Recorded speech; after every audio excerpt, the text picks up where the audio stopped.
Hello everyone, welcome to our sew along. We are doing block number 52.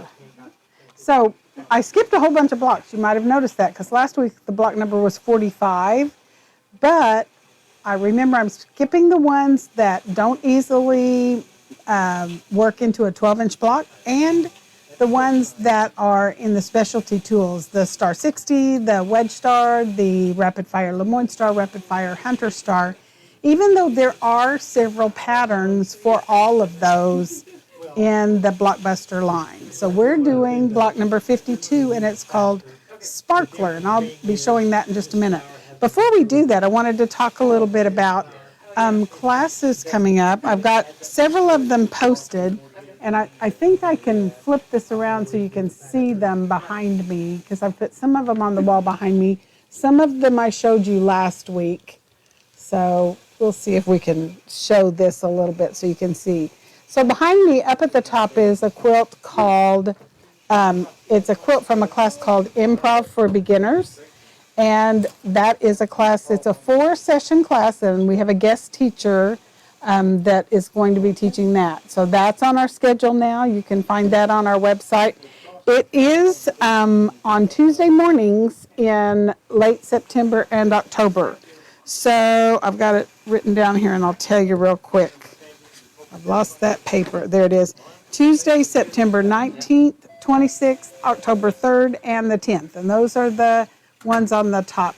And that class includes your fabric and your book and your class instruction all in one fee.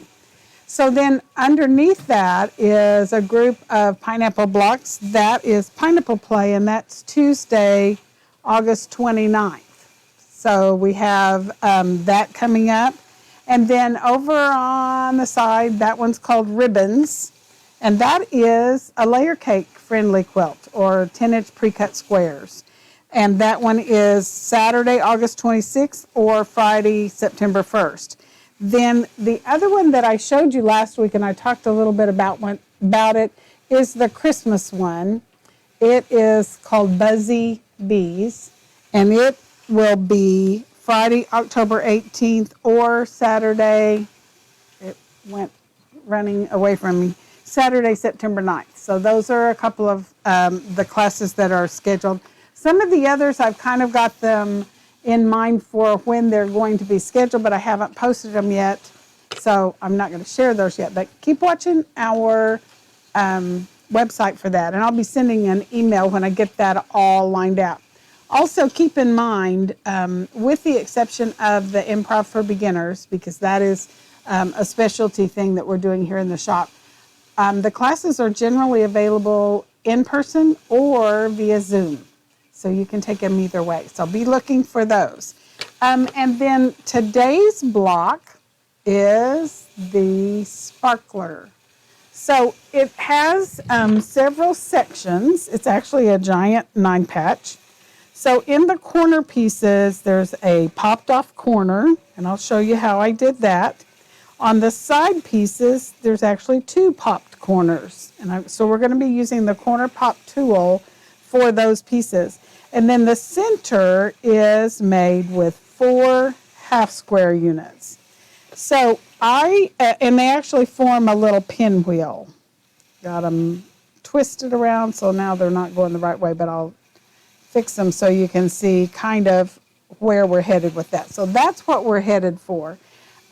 You could also, instead of doing that center pinwheel, you could actually make a squared unit. It would need to finish 4 inches. So that's another option for you. And after you get all of your pieces done, you can play with your half squares to see if you like that. I'll throw it on here so you can see what that looks like. So that would create an interesting block.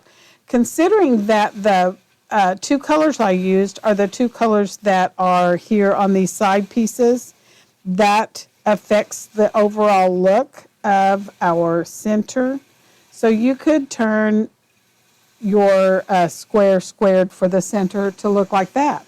And that also creates an interesting look. Now, keep in mind that they aren't stitched together, so they overlap kind of in an odd looking way, but they would not do that if they were stitched together. This would actually line up and look more like this. So it would not line up exactly because of the way this is overlapped. So that is a consideration. You could always use this medium blue for the center as well. So that would make a completely different look. So there's options for you, but the way the block is designed in the pattern, it looks more like this. So you have these little segments like that. So that's where we're headed today. So I actually have done some pre-sewing. The first thing we're going to look at is the squares, or the half squares. This is a review, so this is not totally new to you. This camera is just being contrary. Let me turn it back around. There we go. Now we're getting ready. Okay. I had it all messed up. So I have my 2 squares that make up the center pinwheel. So I needed two squares of blue and 2 squares of red. So that's what I have here. And whatever size you want your pinwheel to finish, or your half square to finish, you need to cut your squares 1 inch bigger. And I have done that, so I've actually already stitched it. So I'm going to show you what comes next. And I didn't get my iron turned on, so I'll get that turned on. So I have my half squares already stitched. The square I started with is 1 inch bigger than the finished size I want. But then when you go to trim them down, keep in mind whatever finished size you want. That means when the block is complete and inserted in the quilt, whatever the finished size you want, you need to trim this to a 1/2 inch bigger than that so that you have the seam allowance you need.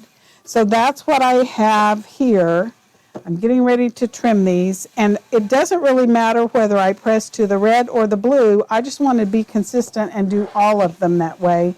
It'll make it easier when it comes time to fit them together in my pinwheel. So I'm just cutting corner to corner, and I used my Quilter's Magic Wand to draw my lines, and I'm just going to finger press this, and I'm going to press toward the blue. Just because that's kind of what I'm used to, is going to the dark side on most of the pressing. So we're going to finger press toward the navy while my iron is heating up. And once I get that much done, then I'm just going to set the iron on it. Let the iron do the work. I don't have to be sawing on it. And then I'm just going to give it a quick little glide across with the acorn pressing solution. And that will help everything lay down nice and flat. And notice I still have them stacked up. I don't necessarily press them one at a time, because the acorn pressing solution works even on the bottom layer, because it's the heat and the weight of the iron as well that does the job for you. So when you're ready to trim this, you're going to use your Tucker trimmer, and it needs to be trimmed to 2.5 inches so that it'll finish at 2. So the half circle icon goes on the top right corner of my unit, and the long diagonal line will line up on the seam. When I get it in place, it's almost going to disappear. And I have just the tiniest sliver that's going to get trimmed away. I'll show you what that looks like. If you have trimmed these before, you already know you're not wasting gobs of fabric. There's just a tiny sliver that's going to get trimmed away to make this where it's the precise size I need to fit together in my pinwheel. So there's one of them, and I'm going to do that with all 4 of my squares. It needs to be trimmed to a 1/2 inch bigger than the finished size I want. And that's true no matter what size you're making. You're going to trim a 1/2 inch bigger than your finished size. So I'm just lining up that long diagonal line on the center seam. Now, if you happen to be left-handed, simply turn this half circle icon to the top left corner. You're still going to center it on that unit, And you're going to trim up the left side and across the top. I can't do that. Some of you that are lucky enough to be a little ambidextrous, you might trim both ways. I'm not going to try that. And I'm going to do that with all 4 of my half square units.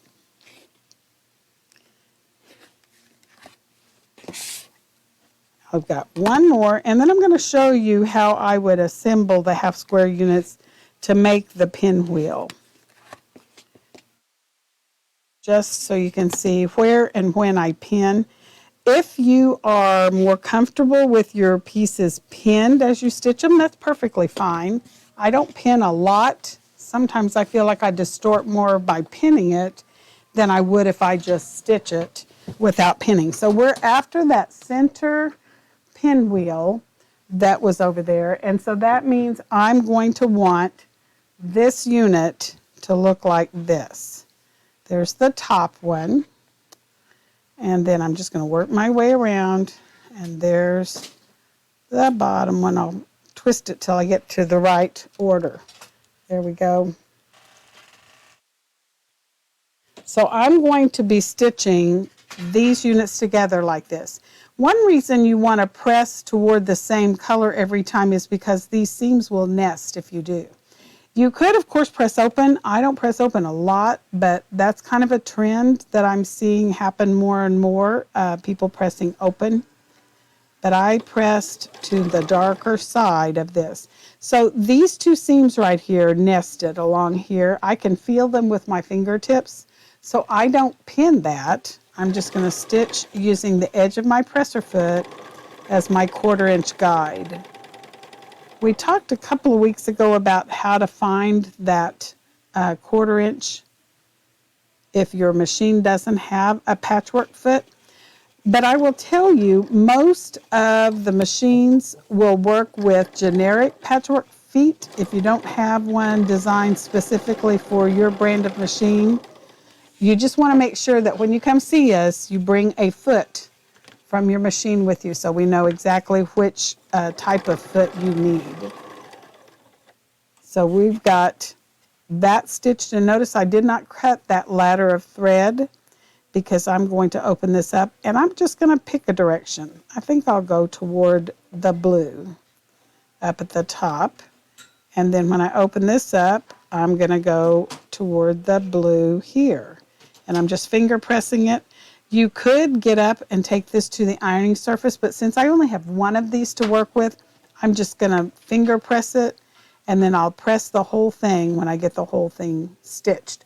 Now I want to match up where the intersection of this seam crosses that diagonal line. So I'm going to insert my pin right there, and then I'm going to check in the back to make sure that the pin comes out in the same spot. Let me get this opened up where I can see it, and I'll peek under here and show you.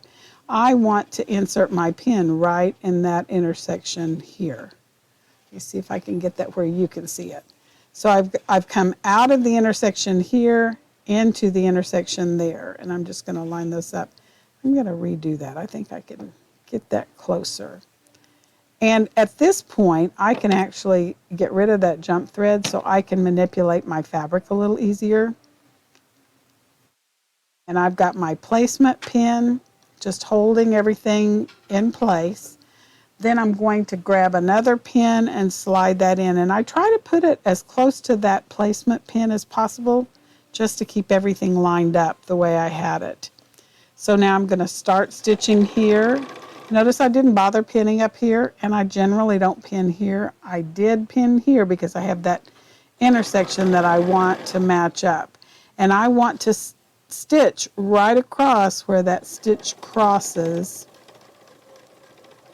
When I get to that point, I want to make sure that I'm still lined up, and then I'm going to line up this outer corner and feed the rest of it through. So once I get that done, I'm just going to park my needle and let's see how we did. So I'll take that pin out. Now I'm going to take out the 2 or 3 stitches that are right here, and on the other side, those 2 or 3 stitches.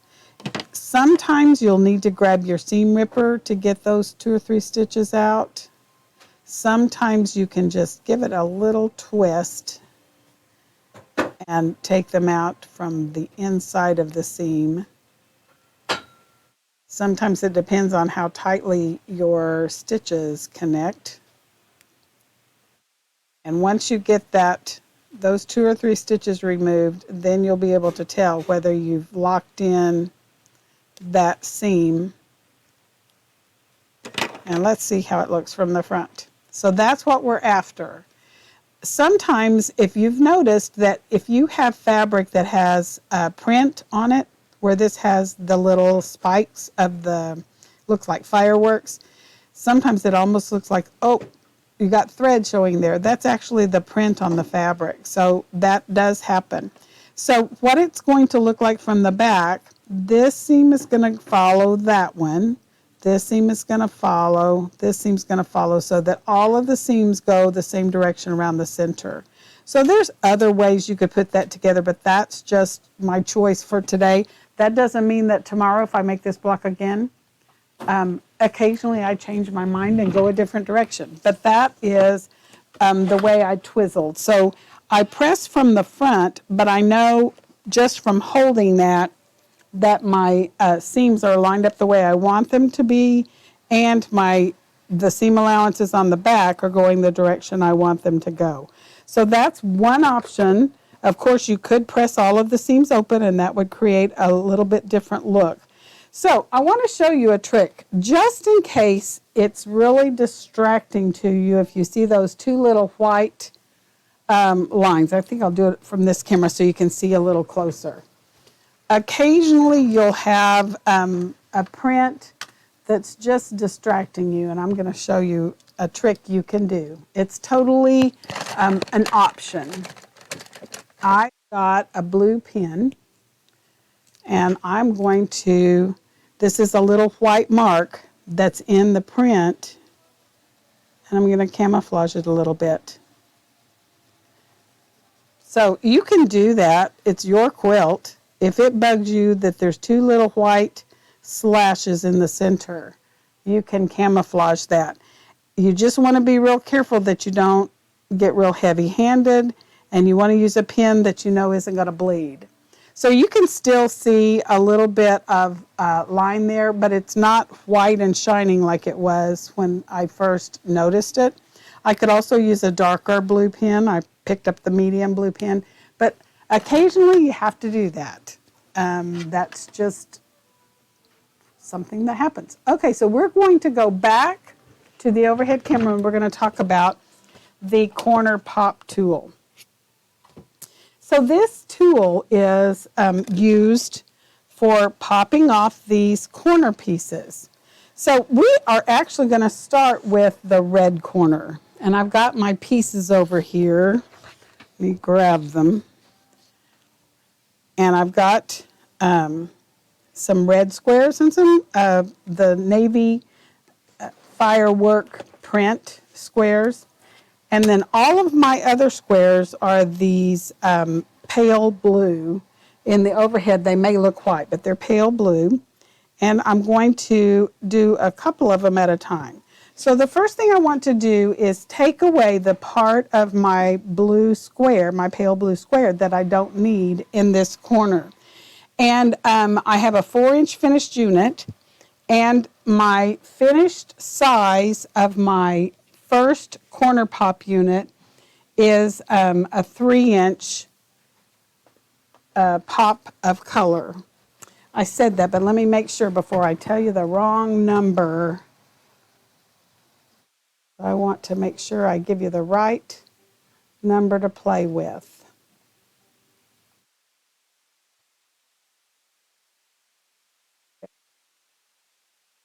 The first pop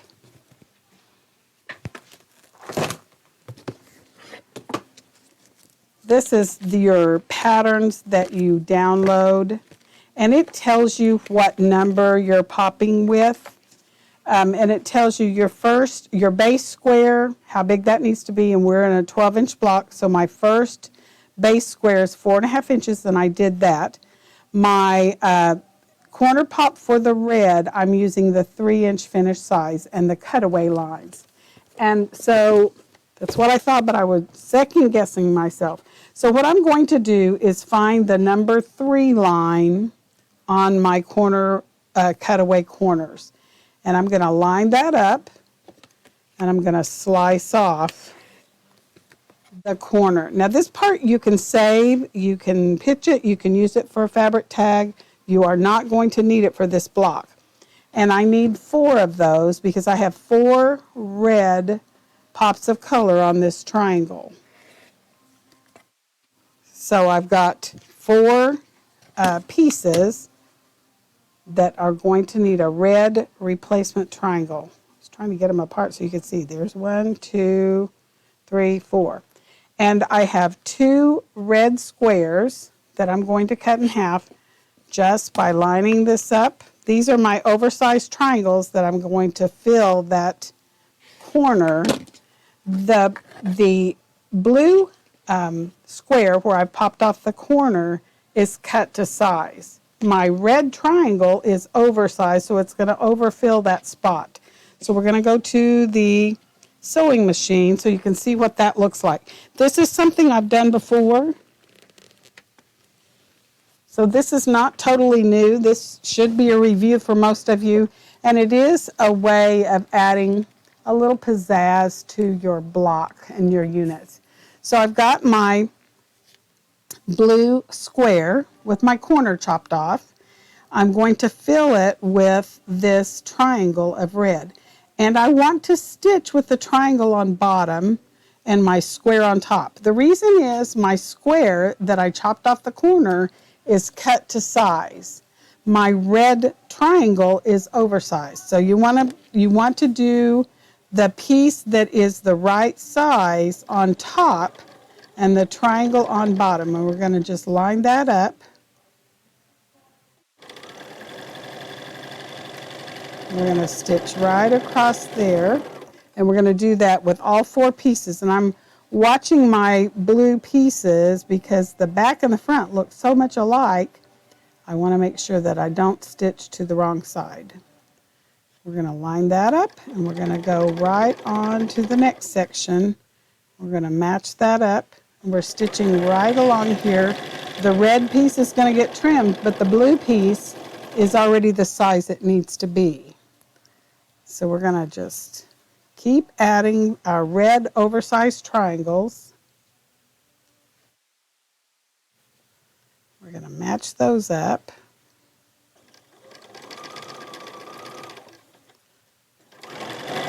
And I'm just using my 1/4-inch guide on the side of my presser foot. Whatever you use to determine whether you're using a 1/4-inch, that's what you want to be using right now because it is the blue square is cut to size. We're just adding an oversized triangle.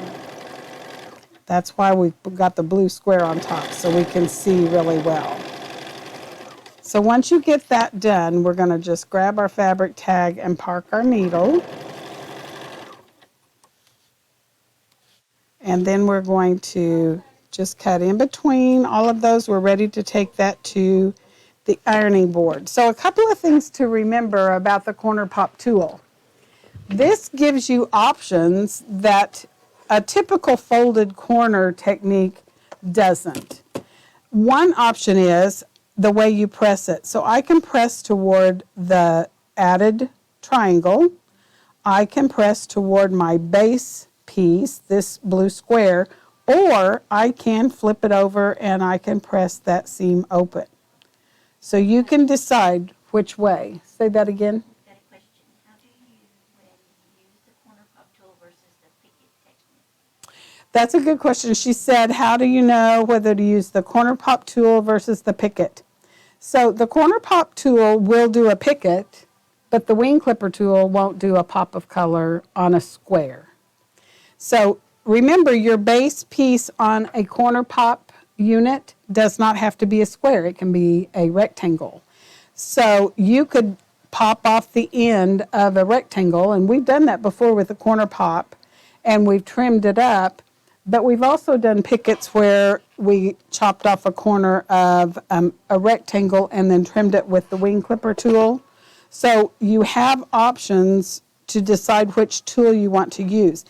If you ask Deb, a lot of times she has said that she likes the corner pop tool so much, she'd probably use that even when one of the other tools might work as well.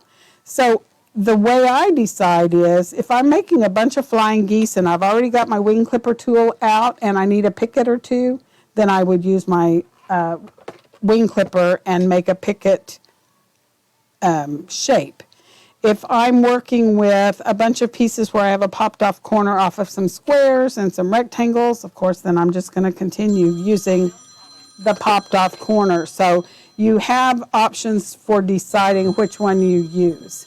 So at this point, I want to trim away the excess of my red square. So I'm going to find the number 3 line on my trim down corner, and that's going on the long seam. And then I also am looking at the edges here of my square. So I'm going to just trim one of them because I'm going to show you something that you could do with this unit. Given that you are going to have a smaller pop of color opposite this larger pop of color. Now, first of all, I want to make sure that I trim off the right corner, the correct corner, I guess is a better way to say that. And the second corner, my blue corner, is a 2-inch cutaway. So I'm going to find the number 2 line, and I'm going to put that number 2 line on my square. I'm actually ignoring that, but it just so happens that when I trim that, it's going to take off that little bit of that corner.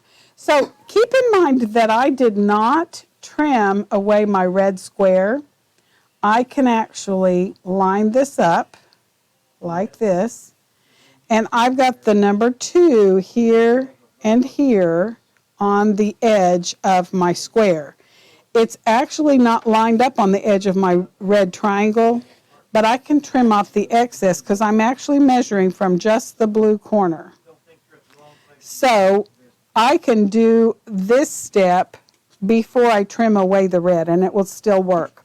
That's not always true if you're doing a double pop, like some units would have something that you would need to trim the first pop before you trim off cut off the second pop.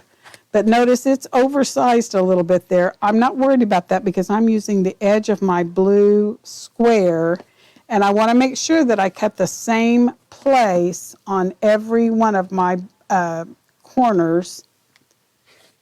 So I have these ready to stitch back on my blue square. So I've got 2 blue navy squares, and I'm going to just wiggle those around till they're stacked well, and then I'm going to cut those 2 squares in half. And we're just going to stack all of these up. Now, one of them, remember, I trimmed the red triangle first before I popped off the color. The others I didn't. So I'm going to show you both will work and how you can make sure that you have enough for trimming. And then I also have to do those corner pieces. That's just one simple pop off of the square. So I'm going to line this up on the center. Just about cut that in the wrong place. I heard you screaming, so I stopped. Okay, so then I'm going to take my blue base squares and I'm popping off at the number 2. Line that up. It's the same number that I'd used for my navy triangle, and I'm just using the cutaway corners with the number 2 line, and that information is on the pattern. If you're using one of the patterns that Deb has designed or I've designed, it's going to have the numbers you need to be using. So these 4 base units are going to need this medium blue. These 4 base units that have the red triangle are going to need the navy. So we're going to the overhead or to the sewing machine and stitch these so you can see what to look for. So any other questions, Tony?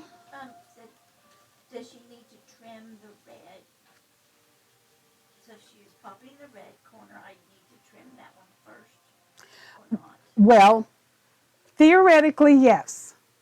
I'll say it that way. But notice I did not. Yeah, I trimmed one of them, and I'm going to show you how you can use, how you can skip that step, and we're going to actually start with this one. And I'll show you what you're going to be looking for. First of all, you have your base unit. This is a square, but you can use a base unit that's a rectangle.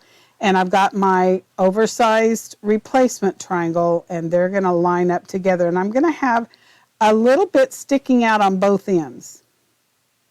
So I'm just lining that up. I'm using the base square, whatever my base unit was, goes on top next to my presser foot.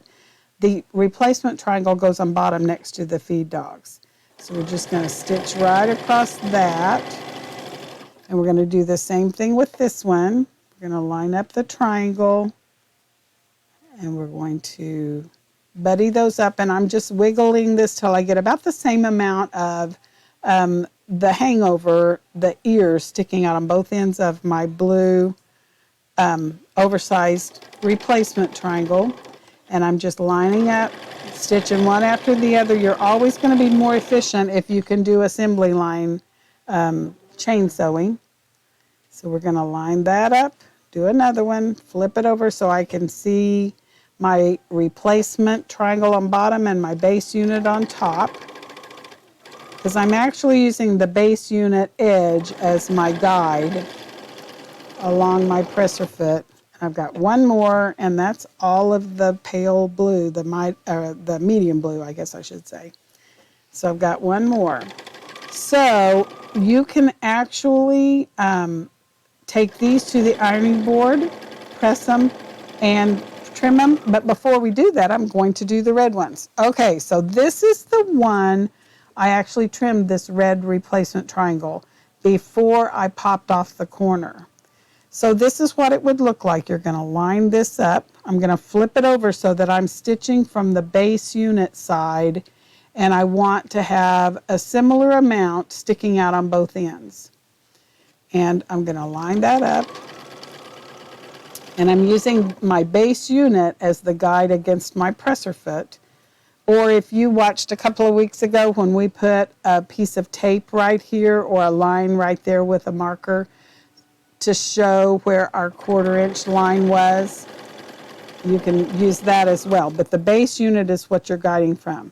Okay, so here's the catch for not trimming the triangle, the first replacement triangle, before you pop off the second corner.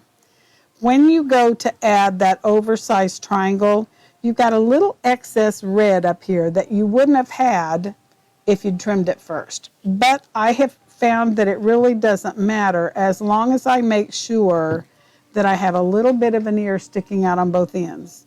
So I have a little bit on this side, a little bit on this side, and I'm still going to have plenty of room for trimming. I kind of centered it on there, and I'm using my base unit as my guide along my presser foot. And here's the next one. It's a just probably an 1/8 of an inch, maybe even a 1/16 of an inch bigger than it would have been if I had trimmed it first. So I'm just lining it up. I know this will work, but if you're unsure, trim one of them first. You could trim them all, it wouldn't hurt anything. But I have found that it works just fine to do it this way. So we're going to line this line up, and I've got an ear sticking off on both ends. I'm going to just line that up, and we're going to use the base square, my top piece, to guide along my presser foot. When you get those done, we're going to grab our fabric tag. We're going to park our needle, and we're ready to go to the ironing board. So I'm just going to cut these apart really quick. You can do that at your ironing station, or you can do that at your sewing machine, either one. And all 8 of these units have the corner popped off and the replacement triangle added. So let's go to the overhead so you can see what that looks like. So your first step is to press them. And these are the 2 units I'm working on. One with a replacement medium blue and one with a replacement of navy as well as the red. So my first step is to finger press. And notice I tend to just kind of overlap these and finger press them really quickly. I finger press really no matter what I'm pressing because that ensures that my seams are going the way I want them to go. So I don't have any little tucks that I didn't expect. And then I'm just going to real quickly peel up one at a time, add a little acorn pressing solution. Once I get that done, those are ready to trim. And again, I could press toward the base piece, I could press open, but I press toward my replacement triangle. Sometimes it depends on what's happening with that unit next, but I find I do just about as well just to press toward my replacement triangle. So these two are, this one I trimmed the red before I added the blue. This one I did not trim. I'm going to move this over here so you can see that it did not make a whole lot of difference on this particular unit. Because we've had some, like a snowball unit, you would actually trim off all 4 corners. So sometimes if you have more than one pop of color, it makes a difference. If you trim off too soon, it's hard to tell where you're supposed to be adding the replacement triangle back. But with this particular unit, it really doesn't matter on that. So the one on top, I had trimmed the red one. The other 3, I had not trimmed the red one. So I'll show you what that's going to look like. So let's do these first. It's a very simple trim, like when I trimmed the red one. All I have to do is put the corresponding line, in this case it's the number 2, on the corner trim down area. Now there's a bunch of lines. All of the half and whole inch measurements are solid lines and they're marked with the number. All of the in-betweens, the 1/4 and 3/4, are dashed dot lines. And they're not marked. You just have to figure out that 1 3/4 is between these two. 2 1/4 is between these two. So you'll get used to that. And I've lined up the number 2 line on the diagonal seam, and I'm just going to tweak it so that my base unit is underneath the edges of that square. So you have those square grid lines to help you line up. So there's the first one, and we've got 4 of those to do. You're going to line up the number 2 line, that's the size you popped off, and tweak it, and so that you just kind of glance at that to make sure you're nice and square. We're going to do that with all of them. We're going to line up on the number 2 line, and I have this line and this line to guide from.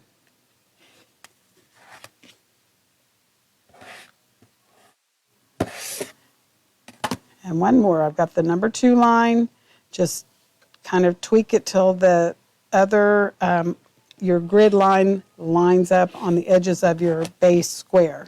So there are my 4 medium blue triangles for the corners. So let me dig down to the one that I trimmed ahead of time. This is the one I trimmed the red before I trimmed off the blue. So I have already trimmed this. I don't have to worry about that. I'm just going to turn it and only trim the number 2 line. And I'm lining up on the number 2. I'm also tweaking it so that this line and this line line up, so I know that I've got a true square. Those grid lines line up where I need for them to. So there's one of my side pieces. Now I have 2 corners to trim. And I would turn and trim the first one, the red one first.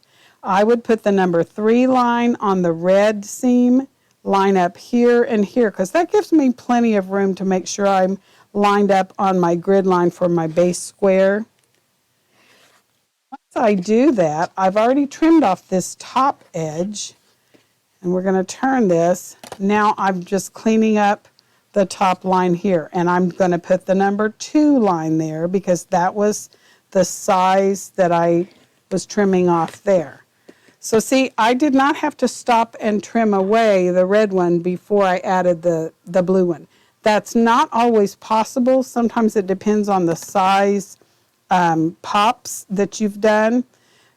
Also, don't forget on the red one to use the number 3 trim away line, because if you get the number 2 line on there, you're going to be mad. I'll show you what would happen. So the second pop, the navy one, is the number 2 line, and I only have to trim away across the top because I had already trimmed here. So I'm going to show you. Remember to trim the first one first. This was my first one. If I put the number 2 line there, I can already tell there's something wrong because I'm trimming away way too much. If I do that, I can actually line up with a grid line here. This one doesn't look too bad, but look how much of the top I'm trimming off if I do that. So be sure to to line up on the number 3 line on this first triangle, and you can trim up, you can trim over, and that automatically trims off the side of the blue one. Now put the number 2 line. Now that being said, if it's hard for you to remember your numbers doing it the way I did it, add your first pop on 3, trim all of them, then go back and add your second pop and trim them all at the same time so you don't get the chance of getting those two confused. So hopefully that made sense, and you can add that to your pieces. So I've got my center section sewn together so you can see how it lines up a little better. When you put this together and stitch this is going to line up where it looks kind of like a parallelogram. You're not going to line up on the red one because remember the red one's going to actually look more like that. It's kind of offset, but that's okay. That's the way it's supposed to be. And then for your corners, the corner is supposed to connect to the navy, to that piece to where it kind of looks like an explosion for the sparkler. But you could make different arrangements with your block. If you turn it this way, it creates a completely different look. Because of the sizes of the pops of color, these two corners would line up exactly. So that's an option. You could also flip this around completely like this. And I'll show you what would happen with that. If you put a bunch of these blocks together and you had another, and you could do this with other colors besides just this medium blue. If this was 4 blocks coming together, it would create a square on point up in the corners. So that is also an option. I'll try to remember between now and next week to generate a computer graphic that shows all of these blocks together with them turned outward like this, where you create another little unit. You could even do that with another color so that you end up with offset. I'm going to try to do this where you don't see the red. You could create all kinds of interesting looks just by what color you put in that corner. And it would still create that square shape without having to be the same color. So those are all options for how you put your block together. Remember, you don't have to use the same color or even the same layout that I use. You can line yours up however you want. So that's an option for you. So any other questions or comments? Okay, so remember, if it confuses you on these side units, that when you trim, you have to trim with number 3 first, then number 2. Do all of the 3s first before you pop off this corner. So some of it is just keeping yourself organized with what steps you need to take. But that's just one little trick that I do. That's not for everybody. But I tell people in class, take as many classes as you can from as many different teachers. You're going to learn something from every teacher. And you're going to take a bit from this class and a bit from this class, and you're going to make what works best for you. Sometimes what you learn is, I don't want to do that. And that's a valid thing to know. So keep that in mind as well. So until next week, happy sewing. Come by and see us. We've got all kinds of wonderful fabrics for you to choose from and new patterns. And I'm working on some more patterns. Plus, and no, I don't have, I can't even think of the name of it. I have one pattern that I'm supposed to be working on that I am working on, but I don't have it completed, and I've been asked several times. But we also have the classes that we're working on getting that all scheduled. So keep that in mind and look for those that information as well. So happy sewing. Come see us, and we'll see you next week live at 5.